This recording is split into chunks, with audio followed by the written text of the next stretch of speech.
നമസ്കാരം. റാഫ്റ്റോക്ക് ഫുട്ബോളിലേക്ക് അവർക്കും സ്വാഗതം. തറവേല, ചീഞ്ഞ പണി എന്നൊക്കെ പറയണം ഇതിന്. അമ്മാതിരി ഊളത്തരമാണ് ശരിക്കും പറഞ്ഞാൽ സാൻഡോസിനെ എതിരെ കളിക്കാനിറങ്ങുമ്പോൾ വാസ്കോയുടെ ആരാധകർ ചെയ്തു വെച്ചത്. അവിടുത്തെ സമയം കളി ആരംഭിക്കുന്നതിന് മുമ്പ് 4 മണിക്ക് മാസ്ക് വിതരണം ചെയ്യുകയാണ് വാസ്കോയുടെ ആരാധകർ. നെയ്മറുടെ കരയുന്ന മുഖം മൂടി അതൊക്കെ അങ്ങനെ അല്പം ഉണ്ടാവാം. ഒരു കാര്യവുമില്ലാതെ നെയ്മറുടെ മുൻ കാമുകി ബ്രൂണോ മാർക്കിസൈൻ്റെ മുഖം മൂടി വാസ്കോയുടെ ആരാധകർക്കിടയിൽ വിതരണം ചെയ്തു.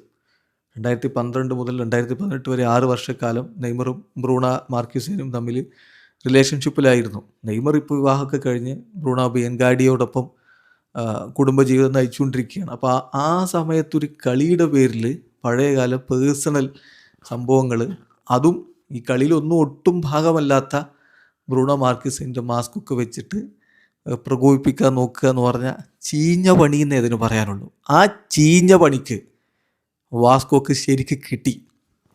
എടുത്തിട്ട് അലക്കി അവരുടെ മൈതാനത്ത് വെച്ച് ഏകപക്ഷീയമായ 3 ഗോളുകൾക്ക് തീർത്തു കൊടുത്തു. അവരുടെ ക്യാപ്റ്റൻ്റെ ഓവറാക്കൽ നമ്മൾ കണ്ടല്ലോ, കൈ കൊടുക്കാതിരുന്നതും കാര്യങ്ങളൊക്കെ, അത് വേറെ വിഷയമാണ്. ഇത് ആരാധകർ ചെയ്ത പണി. ശരിക്കും പറഞ്ഞാൽ ഈ പണിക്ക് കിട്ടേണ്ടത് കിട്ടി. ഏകപക്ഷീയമായ 3 ഗോളുകൾക്ക് അവരെ തീർത്തു. എന്നിട്ട് സാൻഡോസ് കൃത്യമായിട്ട് കൊടുക്കേണ്ടത് കൊടുത്തിട്ടുണ്ട്. ആ ഒരു മാസ്ക്, അതായത് നെയ്മറുടെ ശരിക്കുള്ളൊരു മാസ്ക് അങ്ങ് പോസ്റ്റ് ചെയ്തു. എന്നിട്ട് അടുത്ത കളിക്ക് നിങ്ങൾ നെക്സ്റ്റ് ടൈം കറക്റ്റ് മാസ്കും കൊണ്ട് വാ എന്നിട്ടിട്ടുണ്ട്.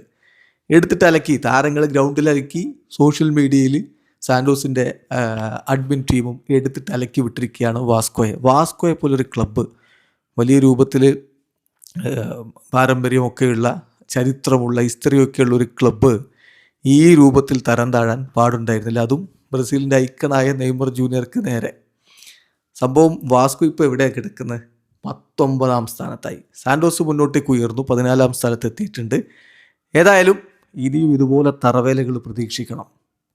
നെയ്മർ ജൂനിയർക്കെതിരെ എന്തോ ബ്രസീലിലെ ക്ലബ്ബുകളും അവരുടെ ആരാധകരും ഒക്കെ വലിയ രൂപത്തിൽ മോശം ആക്ഷേപങ്ങളും ആരോപണങ്ങളും ഒക്കെ ആയിട്ട് നിൽക്കുന്നു. എന്നിട്ടും താരം അതൊക്കെ തരണം ചെയ്ത് ഇങ്ങനെ മുന്നോട്ട് പോകുന്നില്ലേ? അതാണ് ഏറ്റവും പ്രധാനപ്പെട്ട കാര്യം. നെയ്മർ ആഘോഷിച്ചു, ആ മത്സരം വിജയം ആഘോഷിച്ചു.